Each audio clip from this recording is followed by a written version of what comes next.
Please like, share, and subscribe. I'm Shannon, and today we need to talk about the American dream.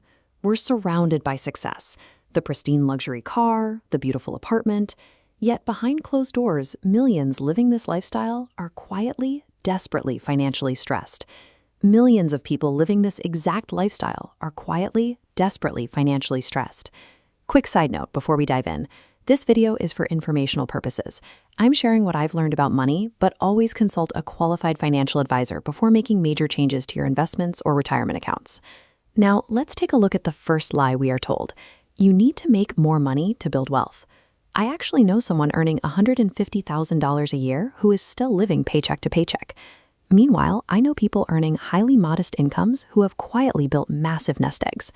The difference between those two people is intentionality. The high earner feels entitled to luxury apartments and weekend brunches, costing more than a grocery budget. Wealth is dictated by the daily habits that determine how much money you actually keep. True financial freedom starts with managing your current resources. Before you chase that next promotion or start a side hustle, you have to fix where your current cash is leaking. It is a mathematical impossibility to out-earn bad money habits. We have entirely normalized going into extreme debt for depreciating assets. You are literally borrowing money to buy a machine that loses value the second its tires hit the street. This chart shows the opportunity cost of the average American car payment, which is now over $700 a month. On the bottom track, you hand over $8,400 a year for a car sinking in value. On the top track, you invest that same $700 a month at a modest 7% return. Over 30 years, that turns into over $850,000. You need reliable transportation, but you don't need heated seats.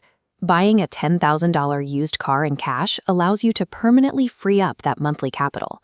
You stop making the dealership rich and start accelerating your own growth. That brings us to credit cards. Famous financial gurus like Dave Ramsey often swear off credit cards entirely. But abandoning them completely often leaves you with a poor credit score, which will cost you thousands and higher interest rates on mortgages and insurance. The math hack here is treating your credit card exactly like a debit card. You only spend the cash you already have in your bank account, and you pay the balance in full every single month, zero exceptions. You collect the cash back and fraud protection and skip the interest. Widespread consumer debt is actually a modern invention.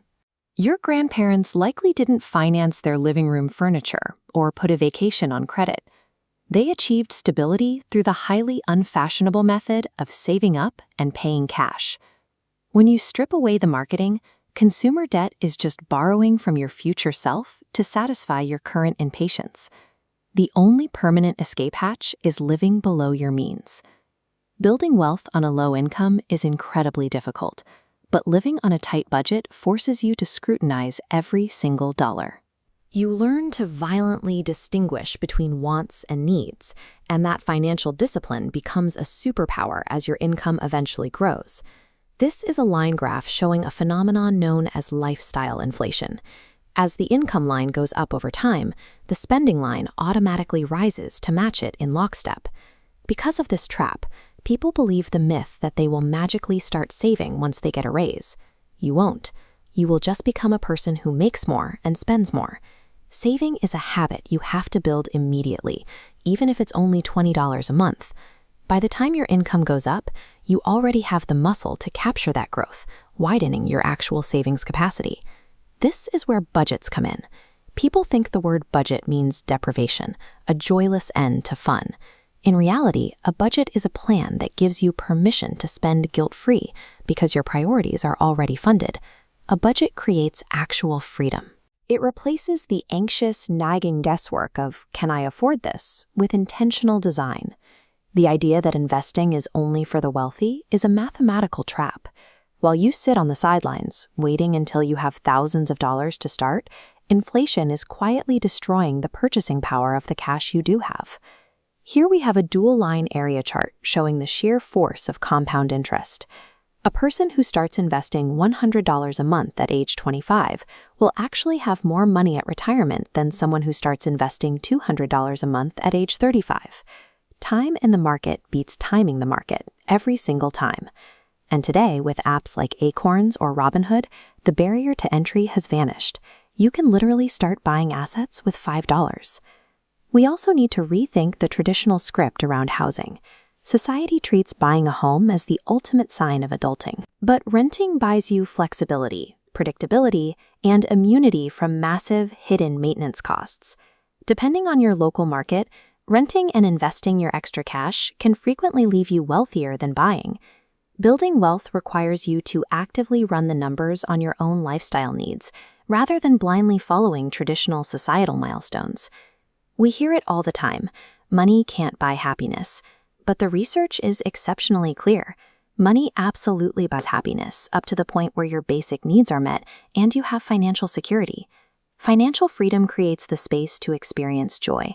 It eliminates the specific, miserable stress of losing sleep over unpaid bills, skipping doctor appointments, and dodging debt collectors. Breaking out of these cycles doesn't happen overnight. Start right now by picking just one myth we talked about today and actively challenging it in your daily routine. Open a brokerage app and automate a $20 investment, or sit down and map out where your last paycheck actually went. The people who build real wealth aren't smarter than you. They aren't luckier than you. They just stopped believing the societal lies that are perfectly designed to keep everyone else broke. Awareness is the first step. So, which money myth has held you back the longest? Please like, share, and subscribe.